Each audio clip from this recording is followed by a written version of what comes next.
Hi, friends. My name is Bo Sanders. I'm the pastor here at Twin First UMC, and we have begun reading the Gospel of Mark together. We're using two resources to help us navigate what is going to be a very interesting year together. One is called Mark for Everyone by N.T. Wright.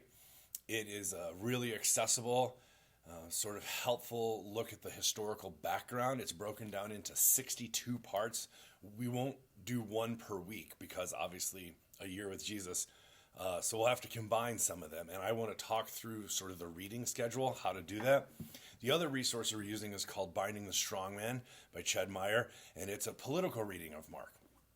So what we're going to do is we're going to put the text right in the middle. We're going to center the biblical text. We're going to read Mark together.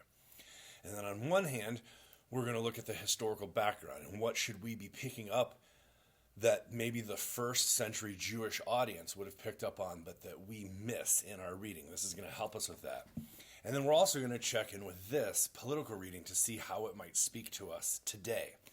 So several of you have asked, what should I be reading? And I have to admit that with the loss of my father in early January, our series has gotten off to a little bit of a clunky start. And I can't apologize for that, obviously, because but I am sorry that it has gotten off to such a clunky start. But I want to thank you for your gracious and kind patience with me and with everything that our family is going through. But I did want to let you know, so it is Saturday morning, February 3rd, I did want to let you know that if you did pick up these resources with your Christmas gift cards, or if you found them at a used bookstore or whatever, where you should be reading ahead of each week. So tomorrow we're launching in to Mark chapter 1. And so where you want to be reading in this is right at the beginning. It starts right on the first page. So it's page 1. And so the map is here. You'll want to reference that from time to time. But you're just going to read this Mark chapter 1, 1 through 8. And this is going to help us get into our conversation tomorrow. It's just 3 pages. And you can go ahead and read for next week's passage, which begins on page 4. And so you can read up through page 7 if you would like to sort of get your bearings. This is going to help you get oriented for the conversation that we're going to have. Now in this one, you want to start reading at page 121. That's the relevant section for this week. So if you have not read 120 pages in this one yet, go ahead and skip to page 121. You're going to want to start where it says the 3 major plot strands. The 3 major plot strands. And this is going to get us into our understanding and our theme for tomorrow. Now, the important thing, if you read, I would suggest reading, if you're going to do this, through page 130. So from 121 to 130.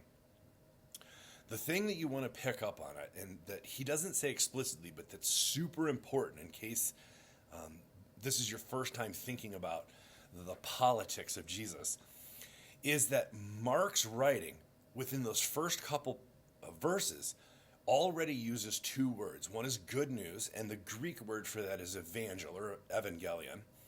And the second one is Jesus talks about, and John the Baptist talks about, the kingdom of God, and that's basileia tetheu. The reason this is important is these are not Hebrew words. These are Greek words. They're used by the Greco-Roman Empire. And Rome, during Jesus' time, has occupied Israel. So Mark, by hijacking these terms or borrowing these terms or bastardizing these terms, is doing something inherently political, not in the Democrat-Republican sense of our politics, but in an occupied people sense. This is going to call back to a Jewish story about the Exodus from the book of Exodus and a liberation story of God's people being in captivity and calling them out of Egypt. So they have to cross water. For the Exodus story, obviously we know the Red Sea story of Moses parting the Red Sea. Well, in our story, we have Moses slash Elijah figure in John the Baptist who's calling people out of the main city where temple worship was centered in Jerusalem, calling them out to a different body of water in the Jordan. And so there's a lot of imagery going on right away. Some of it Hebrew and some of it Greco-Roman, but it is inherently about oppressed people or people in captivity being liberated from not just a dream, but a nightmare. So you're going to see that theme in this resource. And then as you dig into this, you're going to find deeper layers of meaning as we begin to peel back that onion. So I just wanted to let you know, if you wanted to read ahead, where you could be reading in preparation for tomorrow, which is February 4th sermon. And I hope to see you there, either online or in person. And I am looking forward to kicking off these midweek conversations as we get rolling. And again, just want to recognize that it hasn't been the smoothest rollout, but I am excited now that we are up and running to enter into this conversation. And I think it's going to be illuminating, both in our understanding of the historical scriptures, but also as it speaks to our moment that we live in today.